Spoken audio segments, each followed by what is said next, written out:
ఏమంటారు, రైల్వే వ్యవస్థని బాగా మెరుగుపరుస్తాం. రైల్వే వ్యవస్థ సెంట్రల్ గవర్నమెంట్ నుంచి ప్రతి చోట కూడా ట్రాక్లు పెంచుతాం. 4 ట్రాక్లు 5 ట్రాక్లు పెంచుతాం.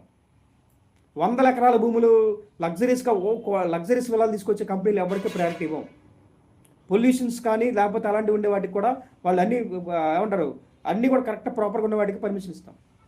ఫుడ్ ప్రాసెసింగ్ యూనిట్ పెంచుతాం. మనలాగా టెక్ వచ్చింది, క్వాంటమ్ బిట్స్ పెట్టామని పెట్టాం. టెక్నాలజీ కామన్ నడుస్తూ ఉంటుంది. టెక్నాలజీ సిచ్యువేషన్ బట్టి మారుతూనే ఉంటాయి. ఇప్పుడు యాపిల్ మొబైల్ వచ్చింది, అప్డేటెడ్ అయింది, మళ్ళీ అన్నీ కూడా కొనుక్కుంటారు. ఉంటే అప్డేటెడ్ వస్తూనే ఉంటాయి. ఫ్యూచర్లో అనేది ఎప్పుడు టెక్నాలజీ మారుతూనే ఉంటే చేస్తుంటాం. మనం తీసుకొచ్చేయడం కాదు, మనం ఫైండ్ అవుట్ చేయడానికి ఏముండదు. మనం చేసడానికి ప్రయారిటీ ఇవ్వం. ఎగ్జాంపుల్ మీకు చెప్పాలంటే మనకి పెట్టాడు ఆల్టర్నేటివ్ ఒకటి పెట్టాడు ఒక ఆయన, మన చెన్నైలో ఒక ఆయన పెట్టాడు.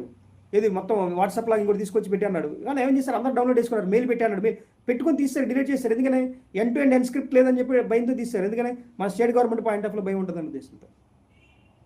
నేను చెప్పిన దాంట్లో ఎక్కడన్నా సరే ఎవరన్నా నిరుచోబడే వాళ్ళు ఎవరైనా ఉన్నారండి ఇందులో?